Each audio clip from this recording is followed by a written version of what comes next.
C'est bien d'être différent. Écrit par Bénédicte Coulter, lu par Delphine Dadoun. Depuis qu'il était tout petit, Laurent faisait le bonheur de ses parents. Il était si mignon, un bébé parfait. Ils étaient comblés. Il était tout ce qu'ils voulaient. En grandissant, ils ont commencé à remarquer qu'il ne parlait pas et ne montrait pas ses émotions.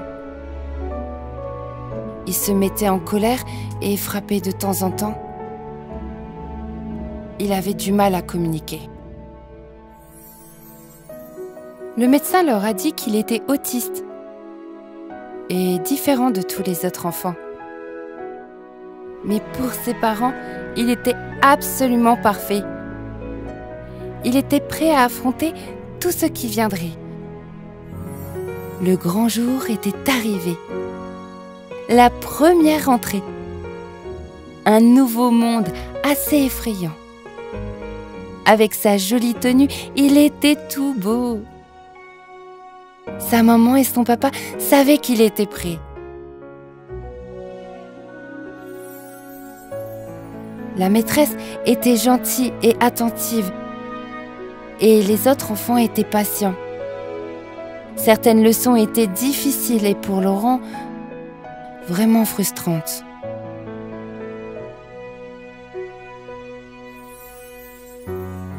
Dans la cour de récréation, il y avait des enfants qui se moquaient de lui et faisaient des gestes méchants.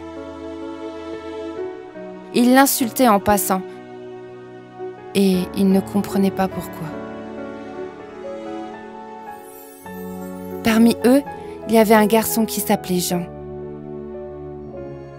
qui était particulièrement méchant. De retour à la maison, sa maman l'attendait avec un grand sourire. Elle lui avait réservé une belle surprise. Des pompiers étaient venus pour montrer à Laurent qu'est-ce qu'il devrait faire en cas d'un incendie ou d'une urgence.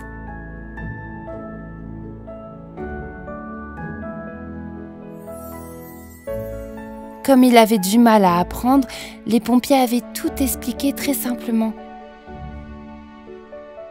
Et quand ils ont terminé, il a affiché un grand sourire car il savait qu'il était prêt.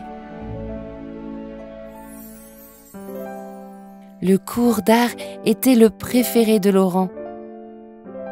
Il adorait peindre toute la journée. Aujourd'hui, c'était la poterie.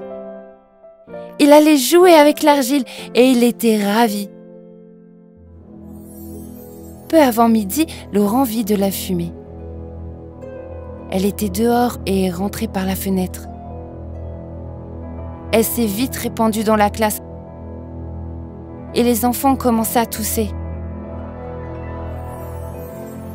Il y avait un incendie dans le sous-sol. L'air était épais, difficile à respirer. Il fallait agir sans attendre pour sortir le plus vite possible. La maîtresse leur a dit de la suivre et ils ont tous quitté leur classe. Les flammes devenaient de plus en plus grandes et la fumée remplissait la pièce.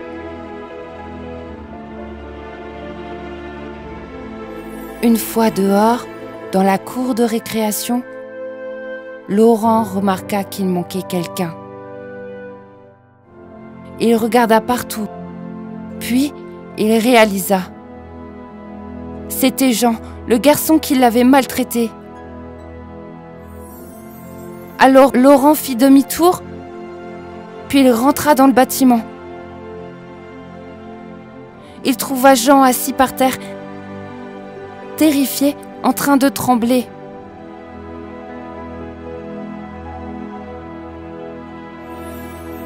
Maintenant, la fumée avait envahi le couloir et on ne voyait presque plus rien.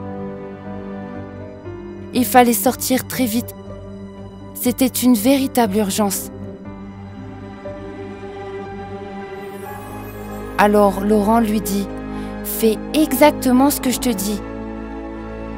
Puis, ils se sont allongés par terre Ils savaient exactement quoi faire. Ils l'avaient appris le jour avant. Ils ont rampé comme des soldats, sous la fumée, pour pouvoir voir et respirer. Et quand ils sont finalement sortis, les autres enfants étaient tellement contents. Laurent souriait, plein de fierté. Il savait que ce qu'il avait fait était très important.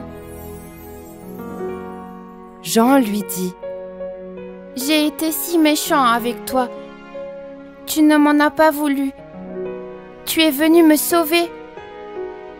Comment est-ce que je peux te remercier ?» Laurent a juste souri et puis il l'a serré dans ses bras. Et tous les enfants se sont mis à applaudir. La maîtresse leur a dit: « Quand vous voyez quelqu'un qui vous semble différent, essayez de ne pas le juger trop vite. Faites un petit effort. Prenez un instant pour comprendre pourquoi il est comme ça. Soyez gentil et attentif. Essayez d'être patient et compréhensif. Et traitez-le juste comme vous-même. »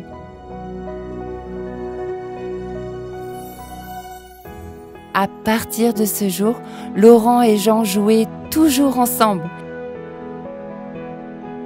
Ils veillaient à ce que personne ne soit méchant et ils se sont promis d'être meilleurs amis pour toujours.